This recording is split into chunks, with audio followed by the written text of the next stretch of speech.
दोस्तों अस्सलाम वालेकुम। मैं जफरुद्दीन, आप देख रहे हैं इंकलाब टीवी। आपकी जानकारी के लिए बता दें, कलाफिया मांडीखेड़ अस्पताल में चल रहा नशा मुक्ति केंद्र में पीड़ित राम कुमार अपने बेटे को नशा छुड़ाने के लिए नशा मुक्ति सेंटर लेकर आया।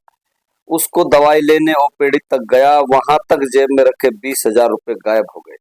इसकी शिकायत जिला उपायुक्त विश्राम कुमार मीणा से की गई।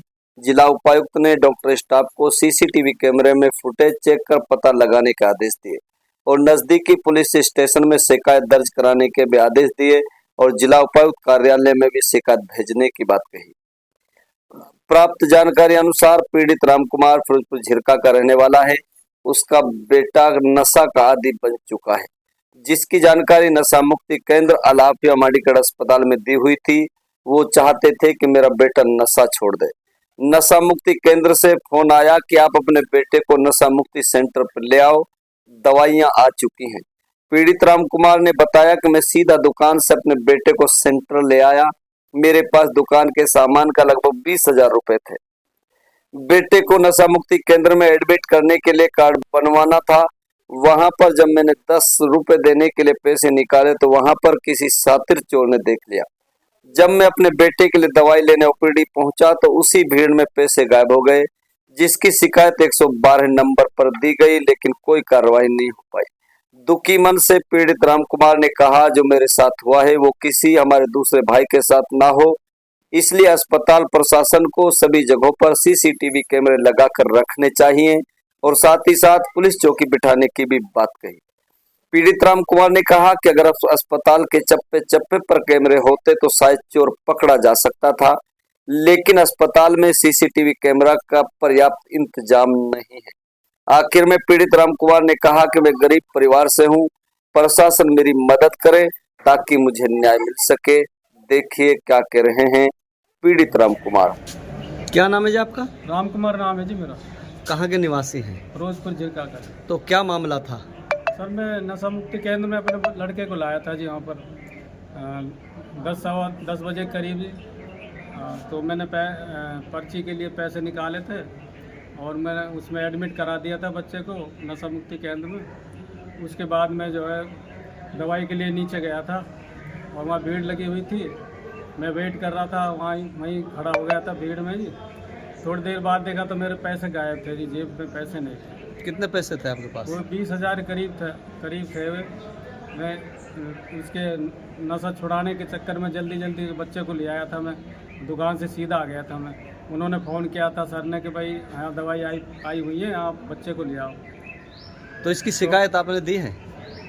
शिकायत मैंने 112 पे कॉल की थी। उन्होंने कहा भाई नगीना में आप जो है इसकी रिपोर्ट करा दो, आप वहाँ जाओ और वहाँ लिखवा दो, हम क्या कर सकते हैं। फिर आप नगीना गए? नगीना में जाना ही पाया, लड़का अकेला था तो वो एडमिट था, तो मैं उसके चक्कर में मैं नगीना भी। जब भी घटना हुई थी डीसी साहब यहीं थे, उससे मिले आप शिकायत की? हाँ, घटना के बाद मैं डीसी साहब से मिला था जी। तो वो बोल रहे थे भाई इनका जो है एसएमओ साहब को बोल रहे एप्लीकेशन दे दो, मेरे को भी दे दो, भेज देंगे भाई। उनसे कहा था वो भेज देंगे और आपकी कार्रवाई करें। कार्रवाई हो पाई है? अभी तो कोई पता नहीं जी कार्रवाई कब होगी कब नहीं होगी, ये पता नहीं। दूसरों के साथ नहीं होना चाहिए कि मेरे साथ हुआ है, जो यहाँ पे जो पैसे निकल जाते हैं। तो सीसीटीवी फुटेज वगैरह देखे गए हैं तो क्या कुछ पता लगा पाए? फुटेज देखे हैं, उसमें मैं पैसा निकालता हुआ, पैसा मैं पर्ची के लिए दे रहा हूँ, उसके बाद कैमरा वहाँ पर है, उसके आगे का कुछ नहीं दिखा रहे हैं। सर, जहाँ पर दवाई ली जाती है वह एक मरीज का आरोप है कि उनका 20 से 21,000 रुपये जो किसी ने निकाल लिए हैं और वो डीसी साहब से भी मिले हैं, तो उसको लेकर सर क्या कहेंगे? हम उसमें अभी सीसीटीवी फुटेज चेक कर रहे हैं। अगर कहीं किसी बंदे के ऊपर शक जाहिर होता है या वो पहचान में आता है तो हम उसकी हेल्प करेंगे सीसीटीवी के आधार पर, जो भी हम कर सकते हैं। बाकी तो पुलिस कंप्लेंट तो वो करेंगे ही अपने स्तर पे। डीसी साहब ने भी यही बोला है।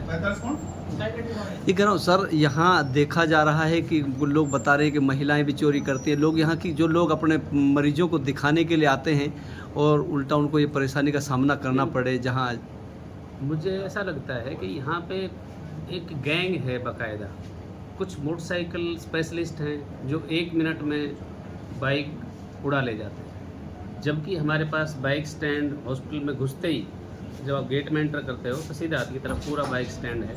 लेकिन लोगों को भी इसमें थोड़ा सा योगदान करना चाहिए, समझनी चाहिए ये चीज़ कि आपकी 70-80 हज़ार रुपये की बाइक आप सिर्फ 10 या 20 रुपए के चक्कर में उसको गलत जगह खड़ा करते हो और उसके बाद वो चोरी हो जाती है। रोजाना हजारों की संख्या में लोग पेशेंट आते हैं सर, क्या यहाँ पुलिस चौकी पुलिस बिठाने की चौकी- जरूरत नहीं है यहाँ? आप सही कह रहे हैं, हमने बल्कि रिक्वेस्ट भी दे रखी है कि भाई यहाँ पे हमारे गेट के पास या आसपास में कहीं एक पुलिस चौकी हो जहाँ पे 1-2 लोग अवेलेबल रहें। पीसीआर वाले तो रहते हैं, उनको जब हमें ज़रूरत पड़ती है तो पीसीआर को हम बुलवाते हैं, बाकी पुलिस चौकी का प्रावधान अभी तक यहाँ नहीं है। हम अपने स्तर पे पूरी कोशिश करेंगे सीसीटीवी फुटेज में अगर कहीं कोई आदमी संदिग्ध नज़र आता है जो इनके पीछे लगा हुआ है या कहीं इनको फॉलो कर रहा है तो हम वो दिखवाने की कोशिश करेंगे। अगर कुछ ऐसा सबूत मिलता है तो हम इनको दे देंगे वो।